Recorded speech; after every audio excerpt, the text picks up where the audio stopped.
Good morning, everyone. So today I am working with the Lubanco Tarot and the Align Heart Affirmations Oracle. Now, the combination of these two decks might seem a little, what's the word I'm looking for? You wouldn't think that they'd go. The Align Heart Affirmations Oracle is very, very cute, pastel. The designs on the backs are very Card Captor Sakura, Sailor Moon vibes. And the Lubanco is very raw, very confrontational, very in your face, very unapologetic. Now, while I say that as far as art style, the Align Heart Affirmations Oracle actually is also very raw when it comes to messages. It's packaged in a very friendly way, but the messages hit, for me, almost as hard as the Lubanco does, sometimes harder. So I wanted to do a bit of a personal reading, but if you come across this reading and you feel like it's for you, then that's great as well. Take it as something that you were meant to see or hear. Excuse me, I still have a little bit of a cough going on.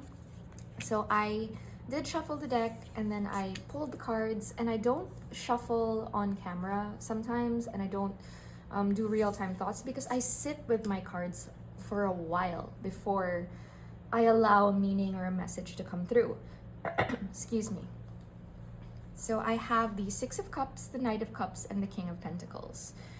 And I will be honest, and immediately, just immediately my reaction was, this is about romantic relationships, this is about my personal life, but I think it can apply to other things. So let's dive in a little bit.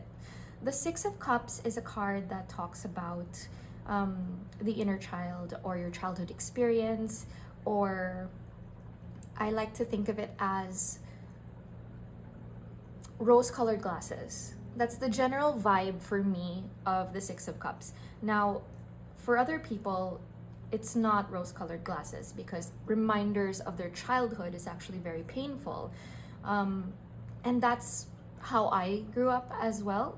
Like, my childhood was not pretty, was not, there were magical moments, sure, but it wasn't like a wonderful memory, not by a long shot. However, I do think of Six of Cups as the idealized dreams that I've had. So that's what I mean by saying rose-colored glasses. It doesn't mean that something beautiful happened and I keep going back to that, but it means that I wished something beautiful had happened or would happen, and that's something that I am fixated on. And then we have the Knight of Cups. And this card, again, is very like that romantic vibe. I've heard the Knight of Cups be called the fuckboy of the tarot. I think that was from WTF is Tarot. I think that book referenced that. But for me, the Knight of Cups is someone that leads with their emotions. It's an archetype that leads with their emotions and also kind of sees the world in this beautiful rose-colored glasses. Love conquers all. If I give enough heart and I go in with all my feelings and all of this, and whatever I do, it'll work out. Like, it's very hopeful, very optimistic that way. And when I look at these two cards together, I do tend to think of what in my life has changed. What in my life did I used to want in a certain way, and then over time, I realized that it's not achievable, or it's what the movies taught me to want, and not just in love life or in romance, but in life in general. Like the idea that jobs are meant to be fulfilling to your soul. And I'm not saying that they shouldn't be. Please don't get me wrong. But a lot of us also have a job because we need to pay the bills, and it's not necessarily what would fulfill our soul, and that's fine. We have other things that fill in those spaces. But definitely when I am looking at these two cards together, it makes me think of how much my desires have changed over the years, right? Like from being very naive and wanting things a certain way, and then coming to terms with the fact that life is not black and white. People are not black and white. I am not black and white. There's shades of gray, and that's adjusted what I want out of life in all areas. And that's where the King of Pentacles comes in. The King of Pentacles is an archetype for me that talks about, excuse me, working hard and really seeing something, building something that is going to sustain you in the future. Excuse me again, I keep like, there's like a tickle in my throat and it just doesn't want to come out. But back to the King of Pentacles.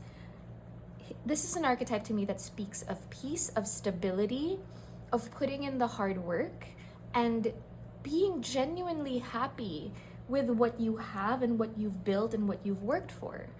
And I don't think that that contrasts with the Six of Cups and the Knight of Cups energy. I just think that it is a mature way to look at this.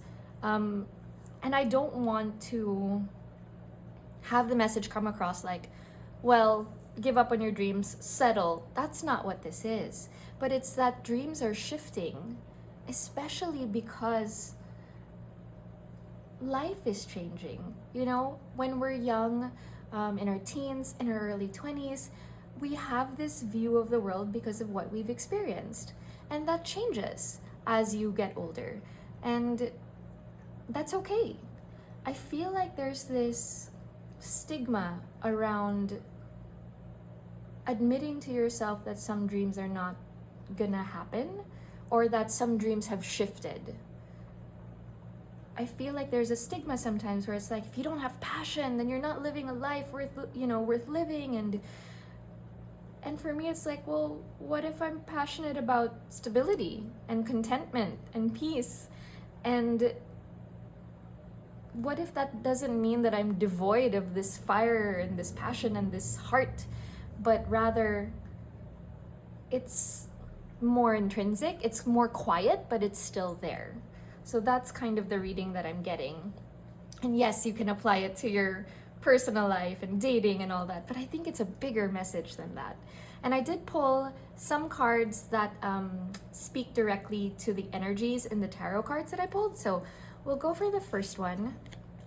This is, the journey of healing is never ending, and so is the love and dedication I have for myself. Very Six of Cups energy, especially as I shared about, you know, an idealized outlook on life and a wish that I had for how life had turned out. And it's important to remember that I am in this journey of healing. I don't need to look at the past always and say, oh, I didn't have this, I didn't have that, so therefore I am broken forever. I'm continuing to heal, and everyone has a different story. Everyone has, excuse me, this is horrible. Everyone has tough points at different times in their life. So I just have to remember that I'm constantly working to heal myself because I love myself, and that's a good thing. And then we have, I release the need to look for danger in every connection I have. This is the card that made me get this deck. And to have it fall in that Knight of Cups energy, while there is a stigma for, you know, big feelings and all this stuff, and if you don't have them, then somehow, you know, you're lacking.